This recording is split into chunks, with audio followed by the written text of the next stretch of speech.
I want to talk about something which I would refer to as the $85 cheeseburger, formerly known as the $50 bologna sandwich. Actually, it's a story I kind of made up. And it's something I purely made up. I just, out of pure imagination. But it was something that was based on things that I actually observed in real life. And it's this thought in my mind. If you were to go somewhere to a restaurant and they had a cheeseburger that cost $85, you might think, especially if you had a lot of money, if you had a lot of money, you might think, wow, an $85 cheeseburger, that thing must really be special. And so you order it, and they bring it, and it looks just like a regular cheeseburger. It comes with French fries and a medium soft drink. And they serve it in a fancy little cup.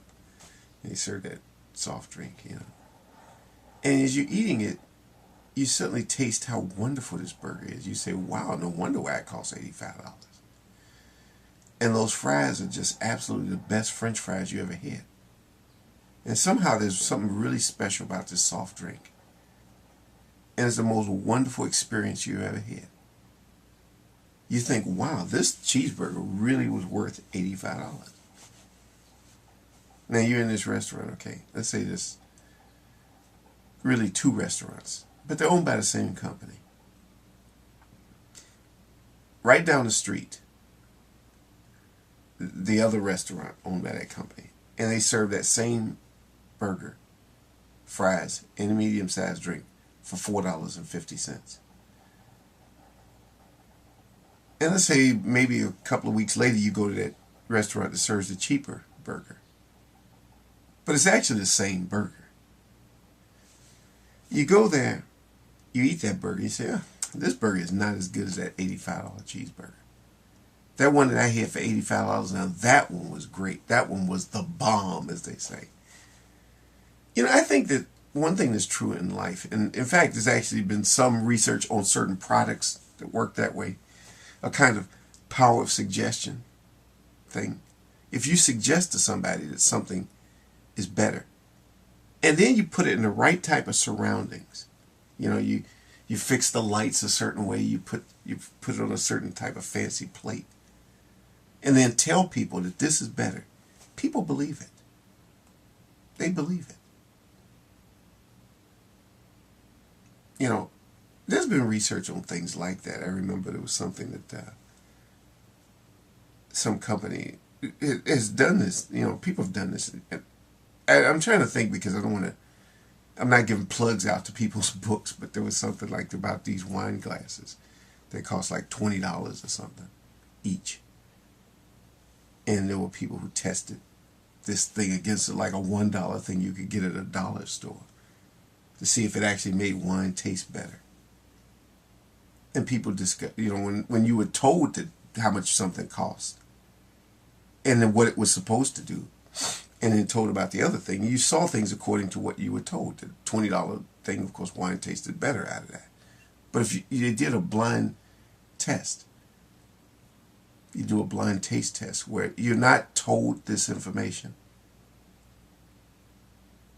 then you have a more accurate view of things. One thing but that's not the point. The point isn't all that. It's something simple. It's the power of suggestion.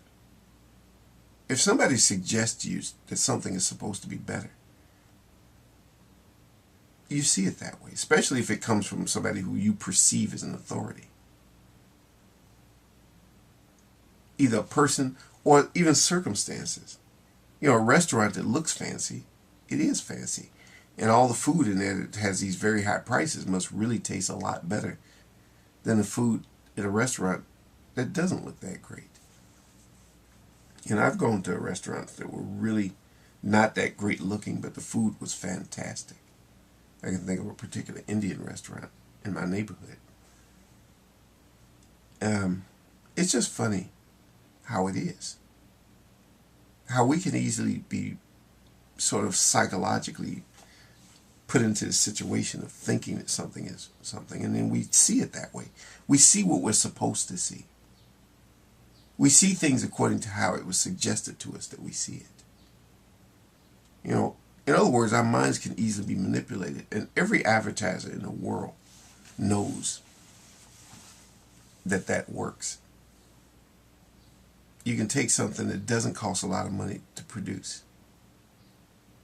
and then just come up with a really good story about it and suggest to people that they're going to have this really wonderful experience with something. It's the story that you're buying. The story and the experience. The experience that's created by your own mind and your own thinking. You know, which tells me that our minds are very powerful. We are producing that experience. The fact that we spend a lot of money tells us we're supposed to have a great experience. And since we're supposed to have a great experience, we wind up having a great experience because we pay attention. You know, when you're eating that $85 cheeseburger, you pay attention to how it tastes. You look for the little subtleties and the hint of this and the flavor of that and everything else. You know, it's like if you take some really cheap wine, you put it in a really fancy bottle, put a nice cork on it, and tell someone that this $2 bottle of wine actually costs $500. People would taste that wine and they'll say, wow, this has a great smell and it has a great, aroma and it has hint of this and, that, and it has a nice smooth finish. Then you can give them a $2 bottle of wine and say, this bottle of wine costs $2. They'll take, oh, this one is not as good as that one, and yet it's the same thing. It's the same thing. But somehow your mind is telling you that it's completely different. It's just interesting. Interesting how people can be persuaded to think and see things a certain way. It's just a thought.